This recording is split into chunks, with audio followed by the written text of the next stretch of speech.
everybody. We were going to pivot off into a conversation about a movie we just watched called Mandy with Nicolas Cage, but we thought if we went on for too long, it might need its own episode. So here it is.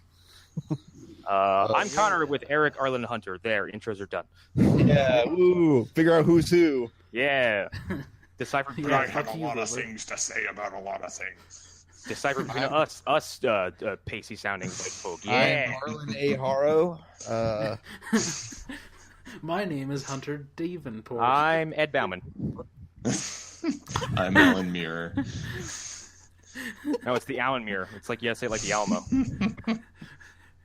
Alan Muir. So we all watched Mandy recently, which I didn't know what this movie was until 48 hours ago. Oh, I did ago, and I knew it was the guy who directed Beyond the Black Rainbow. Which, if you haven't seen that movie, which I've never watched the whole thing, now.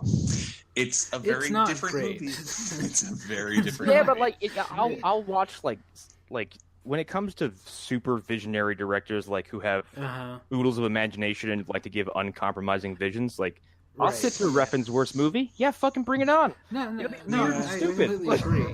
You should definitely watch his other movie.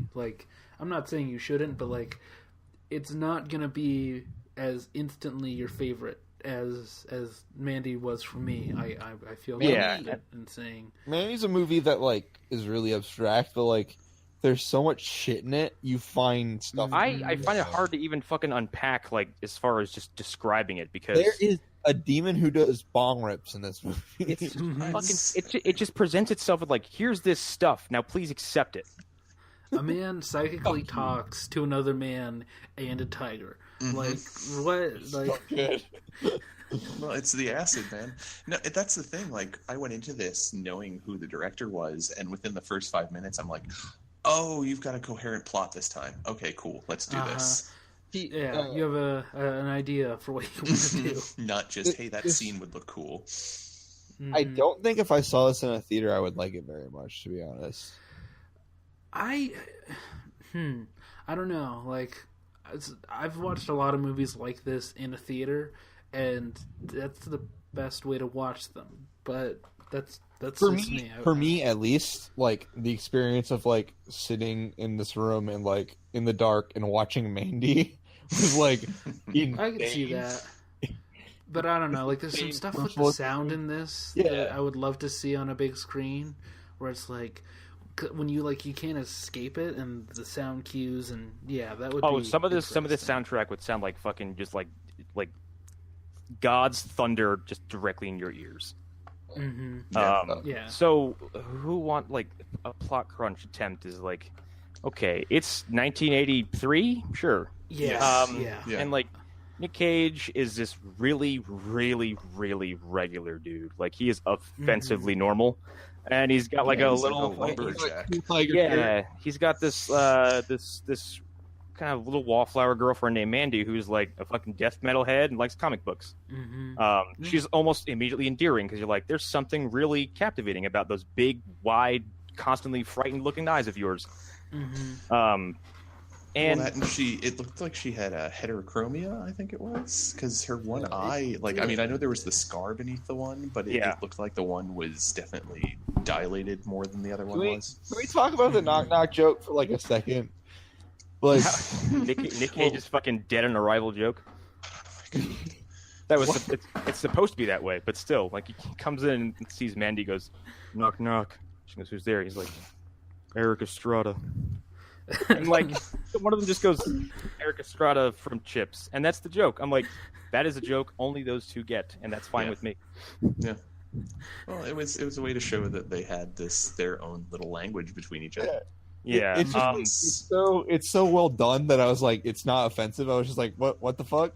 And these two little they're just this nerdy couple who are married, living in the middle of fucking woods in a house made of windows. Yeah.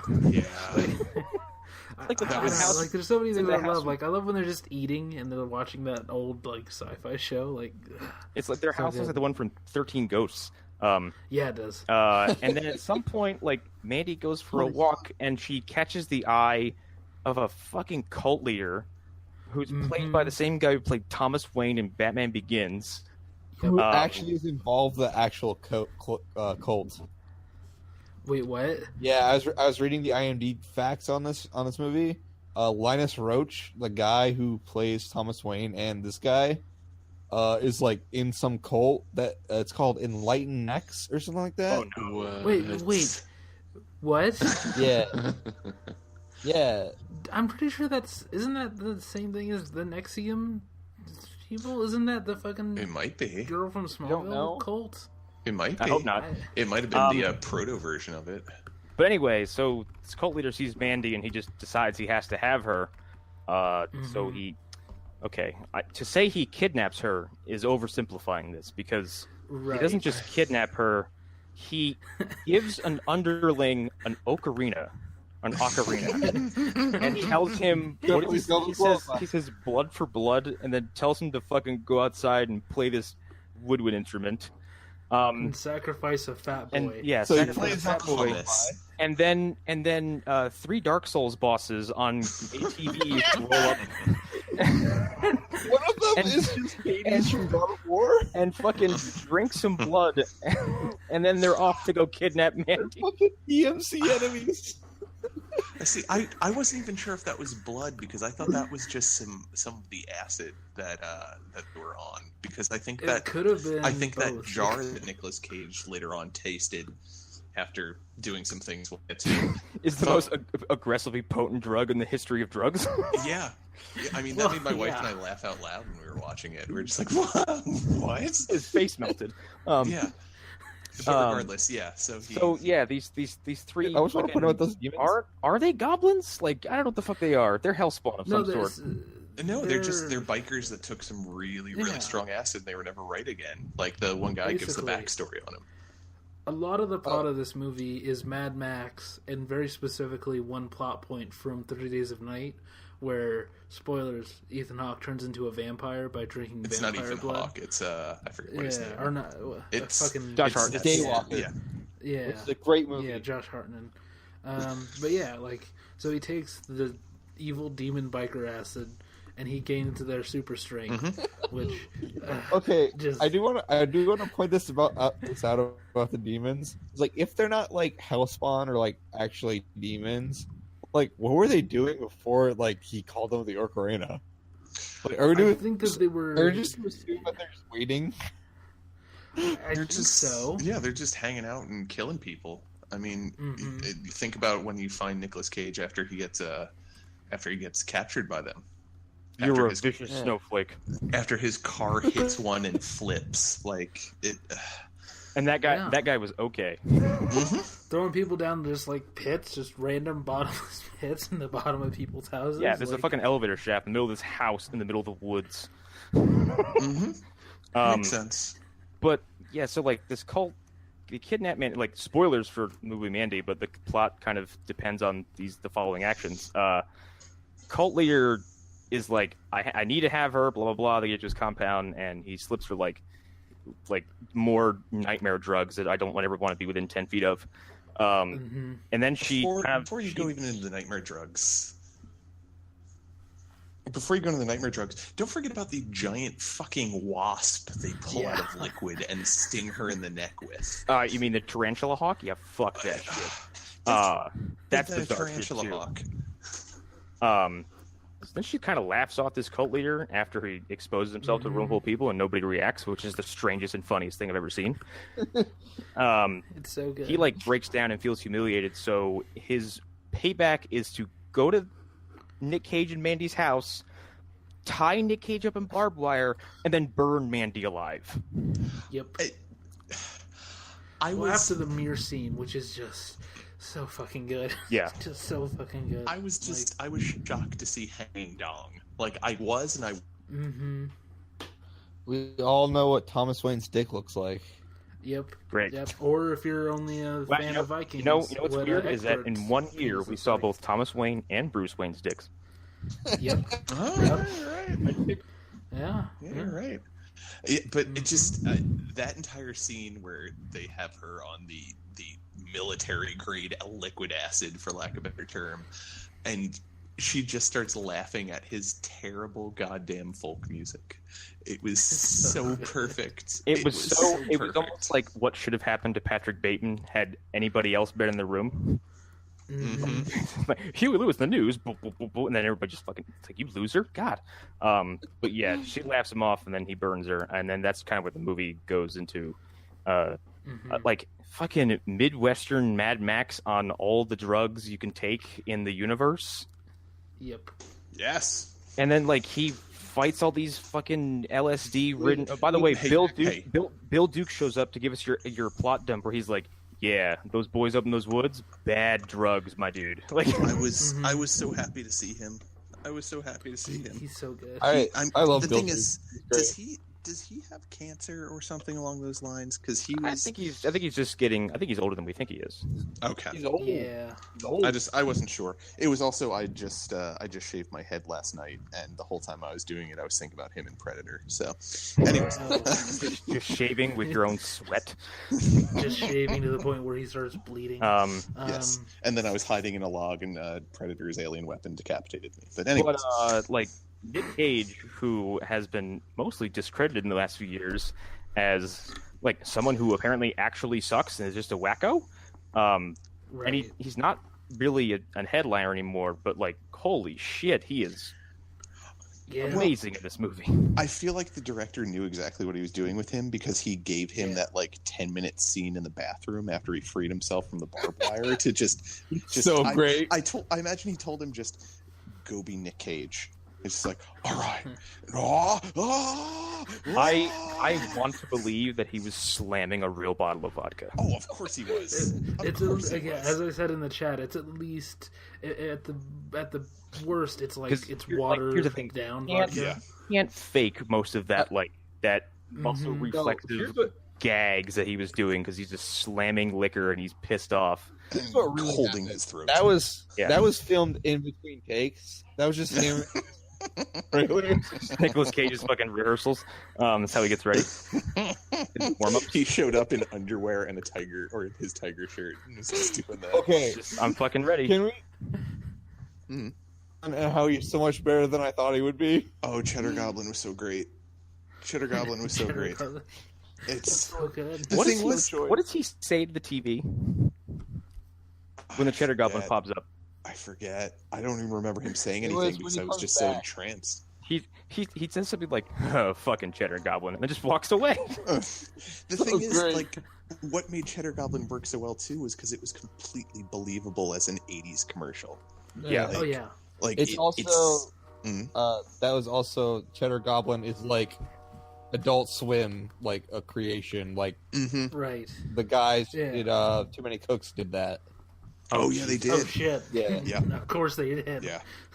It's just I would buy cases of that stuff if it was real. But like, this movie plays out like a very surreal revenge movie, but it's just peppered with like weird imaginative stuff. It's not because Mad Max is George Miller just being like, oh, I'm crazy and I'm gonna be very straightforward about it. I'm just this movie is know what's going on. It's like Mad Max, but like there are these little vignettes that pop up where it's like, oh, he was watching Conan the Barbarian and he was like really thinking about that opening and like scene. I brought up Resin earlier because it made me feel like I was like, if this would happen if like someone took Valhalla Rising and Mad Max and just like put them in a blender and drank it up. Yeah, it's but again, all these other little scenes from other movies, it's like boop boop. I'm just gonna pop in little scenes. Yeah, like that I really like. Here's the blacksmith scene, like where you're making this. Yeah. By the way, a detail left out. Yeah, he forges himself a big, gigantic, like steel, like heavy metal, as in the music genre, looking axe. Like it's so fucking it looks cool. like fucking who's the is it the Megadeth icon? Shit, Avatar. I don't even know his fucking name. Fucking mascot dude. What the fuck he is? Yeah, I don't know who the fuck he is. Yeah, there we go. Like it looks like something he would hold in the cover of one of those albums. Well, the thing is, or it looks like something you find in the front of a Queensryche album. Just from a purely like practical standpoint, that weapon would be impossible to wield. like having it be all metal like that, like no leather or anything to hold on to. Well, I mean, he pulls it out of like the smelter and he like looks at it like, yeah, this will do. It looks like a fucking Klingon warblade, but just like really exaggerated. Yes. Worf would look at it and go, "That has too many points." And at some point, like he has a chainsaw duel with some guy, and the guy's chainsaw is like 10 feet long. It's really good. It's so good. Like, because reasons, and like the Mad Max comparisons really come alive at this point, because it is this weird kind of like this can only happen in this movie. Like the Mad Max universe in itself is weird because it seems to have rules and then not have rules all at the same time. Yeah. And you can pencil in an explanation for everything. This, not so much. I just want to point out, Nicolas Cage is wearing his logging gloves, so... Oh, okay, I didn't realize he was wearing his gloves. Like, there's so many other things going on, it was hard for me to notice a minute detail like that. And I heard the bit about the LSD, but I couldn't help but think, like, is there a supernatural element to this movie? I think there is through the LSD. Yeah. I don't think it's that he's like delusional. I think the LSD really did give him super strength. Like it's because that's the thing when he's killing those bikers in the old people's house. You notice like when the one guy is screaming in his face, you can see he's wearing a mask because you can see his mouth in like the mouthpiece of the mask that he has on. And same thing with the guy who's doing all those rails of what might be cocaine. I don't know. Bonk it, dude. Straight up. I like coking it. Like, dude was just had a huge mountain of cocaine, and like he just had his face painted, but he also had all those spikes in his arms, and I don't think he was wearing like bracers that had spikes in them. I think those were just nails straight up in his arm. That's what I thought. Yeah, which when you're on a huge amount of hallucinogens and 2 pounds of cocaine a day, I'm sure you don't feel a whole lot of things. No, probably not. Yeah. Yeah. Thusly, why when you get an arrow through your throat, you don't scream and cry. Minor inconvenience. Yeah. You just pull it out. Yeah, like the fight by the burning car. Like, yes. Oh, that was awesome. She's still burning. Jesus. But it's a weird fucking movie, and it's beautifully weird, and I need more of it, or at least more stuff like that. And yes. I haven't watched Only God Forgives yet because I keep hearing weird things about it, and I haven't seen Neon Demon yet either. So it's not. Neither of those are as coherent as this is, though. Okay, yeah. Well, yeah. I've heard Only God Forgives is like very. We're just gonna flow on to the next weird thing. Here we are. Mm-hmm. Isn't Only God Forgives a movie where Tom Hardy's mom talks about his penis the whole time? No, Ryan Gosling. Ryan Gosling wants to fisticuff a Thai man. I don't even know. No, but here's the thing. What Hunter just said about the penis, that is in the movie. Yeah. That is a thing. Yeah, that's a thing I've heard about that movie where like the mom is like super obsessed with the penis of Ryan Gosling. No, but like you do see a ton of Tom Hardy's dick in Bronson though. Yeah, a lot. Which is probably like his most straightforward movie. Okay, so and here's the thing. I'm just gonna go into Only God Forgives really quickly. So the idea of that movie is that the old man is God, like what? Quite literally God. So only God forgives. Wow, what a great movie! Yeah. Mm-hmm. What a great film. So like, yeah, the point is that Ryan Gosling is the devil basically, and his mom is the devil, and he's like a disciple of the devil or whatever. Interesting. Yeah. Yeah, it's one I've never gotten around to, but going back to Mandy, so when all the people that look like Fun Boy from The Crow, it looks like an entire family of Fun Boys. It just, yeah, because like at first you see the one creepy guy in the van, and then you see another one. You're like, wait a minute, what's wrong with this entire group of people? Like, why do they all look like that? Well, they all sucked Jeremiah's skull. Exactly. That's why they all look like that, because they all had to be gentle while he was playing his terrible music for them. But like when Nicolas Cage what does he? Which is the first one he kills? Is it the guy who summoned the bikers with the ocarina, where he shoves the spiked end of the axe through his mouth? He kills like 3 people at once, so it's hard for me to remember. He kills the one guy who's cleaning the station wagon lovingly. Which, come on, dude, it's a station wagon. Like he just throws throws the axe at that guy's head. It's so good. And he has, I think, the most dialogue outside of Mandy with the old woman from the cult. Yeah, because he talks to her about whatever. At that point, I was just like, the old woman. Yeah. I forgot about the old woman. Yeah, he tries to fuck him. Oh, she does. Okay, I missed that part. I wasn't paying attention to her dialogue, so I totally missed that. Oh yeah, I heard that part. The ending is very, because I watched it in 2 sittings. So okay. I miss Nick Cage, and I want him to do more shit like this. I don't want him to do any more direct to Redbox nonsense. I want him to be an art house powerhouse now. Yeah. Well, and do really weird movies, Nick.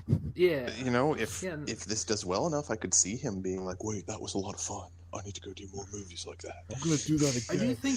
I do think he still does movies like this. It's just that, like, they aren't all as good as this. Yeah. So yeah. Well, and that's kind of where he got his start, was in lower budget stuff, and then he blew up. Yeah. I like that him and John Travolta have both kind of tumbled down the same hole of obscurity. But I would rather have Nick Cage climb back out of it, because John Travolta is still testing how deep the hole goes. So yeah, he's still tumbling down. And mentioning John Cusack, like, what has he been in recently? Like, I'm not to go too off track. Yeah, like, he was in a movie with Nick Cage that was apparently not bad, but it was like direct to DVD. Oh, bummer. What's that movie where you can't understand a word Nick Cage is saying? Is it like Joe or something? No, I know what movie you're talking about. Yeah. I watched that one. That was the last time I saw it, and it was okay. It was like, I don't really... Before this, yeah. I don't really see Nick Cage in too many things nowadays. Yeah, no, nobody does. I think the last one I saw was Mom and Dad. That one. He's really good in that, but, like, the movie's, like, really bad because it's the Crank guys and they aren't as good. Bummer. As a team, they were better. Yeah, they just were. Yeah, I don't know what happened. The second Ghost Rider movie happened.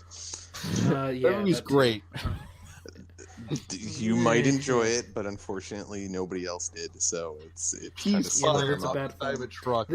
I'll say this right now. This was a better Ghost Rider movie. It is than either of those Ghost Riders. Yeah, yeah. I mean, so what else is there to talk about with Mandy? Like, other than having the cult leader just like, "I'll suck your dick. I'll suck your dick, man. I'll suck your dick," and then. God is with me. I'm your God now. Okay, can we talk about how cool that line is where he's like, "Psychotics drown, mystics swim." Yeah. You're drowning, I'm swimming. Yeah. Oh, that's okay. Cool. Also, and then he crushes Thomas Wayne's head. Yes. Yeah. With his bare hands. Yes. Makes an eyeball pop out. It was phenomenal. So, like, in summation, this movie is beautiful, surrealistic, like, rage, basically. It's metal as fuck. It is. Yeah.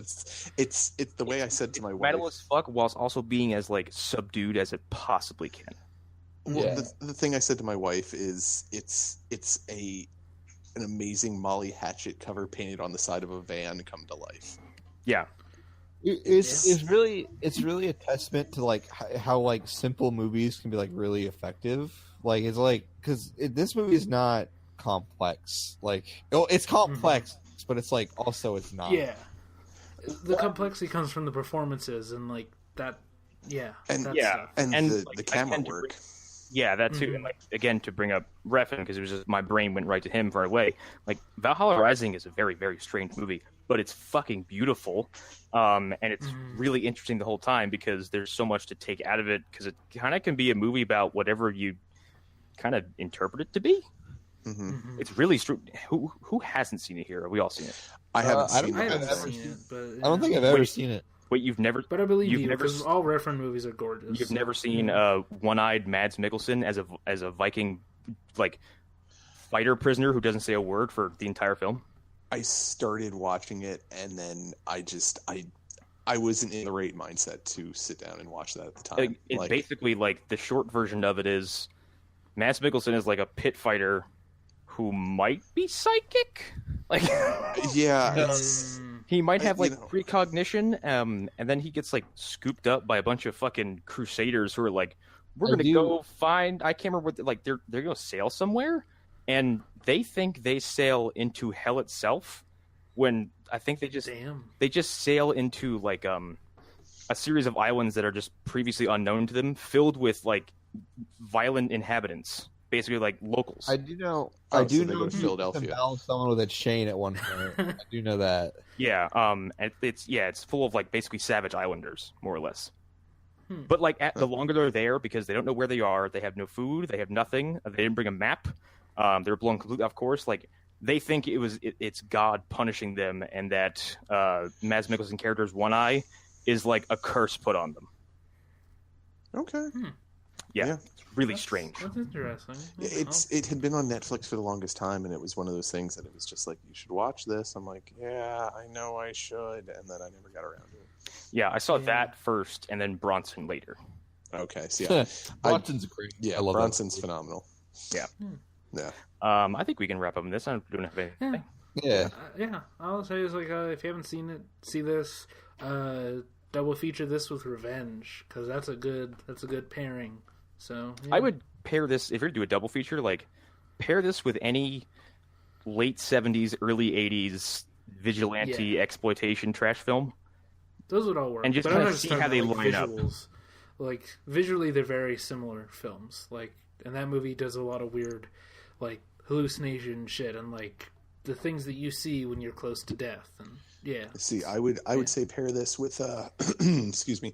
I'd say pair this with Leaving Las Vegas and just view it as a terror vision that Nicolas Cage's character is going through. You want to make for an interesting triple feature? Mad Max, and then Thomas Jane's Punisher, and then this. Oh, that would be interesting. Okay, especially because the first two movies are like that's the same scene. You did the same thing. You want to go quadruple feature. Taxi Driver. Oh my god, man! God. And if you can't tell from us talking about this movie inspires a lot of other films, or reminds us of a lot of other films. It's very evocative of other things that just immediately come to mind, and that's comforting. I like familiarity, but when it comes from special places like this, it just feels all the better. Yeah. There's one last thing I would like to bring up about this movie before we go, if possible. It's very short. It's just something that kind of caught me off guard and made me laugh. End scene when they're in the car. The face. It's the final cut where they cut back to Nick Cage thinking he's looking at Mandy in his front seat. It's from outside the vehicle, and he's just fucking so wide-eyed with a big ass, toothy, like insane grin, staring at nothing. It's so good. It makes him look even more insane because he's covered in the blood of his enemies. Yeah. So choice. In my head, it's also it's like that's your quote unquote happy ending. I'm like, that's depressing as fuck. Like, and then as he's driving off, you see the two moons in the sky, and that's when you're just like, what is going on? Yeah, it's so crazy. Yeah. Okay, I do have one last thing that I think would be interesting. If this is the original Mad Max, what is the Road Warrior to this? Man. What does that look like? Shit. Oh my god. Well, all right, so if we're in a world where this ridiculous acid gives people superpowers and you can summon them with a rock ocarina, that would mean that there's probably more powerful banded groups like this. And now you're dealing with a Nick Cage. I can't remember what his character's name is. Goes to this universe's version of Jonestown. Essentially, yeah. Holy shit, it's him mastering the powers of the crazy acid. And dealing with the psychosis that comes from it. And he has a cyber arm. Yeah, that would be great. My pitch would also be like, he finds a town where people like the bikers have like taken over. So it's very Magnuson 7, and he just fucking kills a whole town of fucking demon bikers. Like, yeah. And then like there's a girl or a guy there, and their family gets killed, and they end up taking the acid. So now he has a sidekick that joins him. I'd like to see what he would end up making in his blacksmith shop while he's on the super acid. I just want to see him go like do like a full Mad Max tribute and like handcuff somebody to a burning car and be like, what does he say? Fuck, he's shit. I knew that line by heart a long time ago. It's like, that train's adamantium. You can cut through it in about 10 minutes. You can cut through it in about 2. Just walks away. Yeah, I actually really do like the idea of they would turn this into the new like art house Mad Max films. I'd be into that. I would love it so much. Yeah. But the director's name, Constance or whatever it is, I can't remember his name. He's gonna end up Panos Cosmatos. That's it. I'm looking at it right now. That's the only reason I know that. He's gonna end up making some other indecipherable film after this, because they'll be like, oh, no, that was too mainstream, and he's gonna double down on the weirdness that was Beyond the Black Rainbow.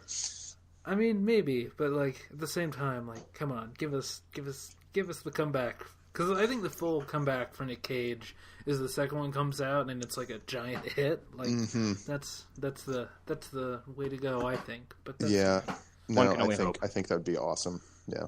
But I think we can wrap on this. Everyone sounds tired. Yeah, we love this movie. Go see it. If it's not obvious, go. Yeah, if it's not available on your streaming services, then go fucking find it.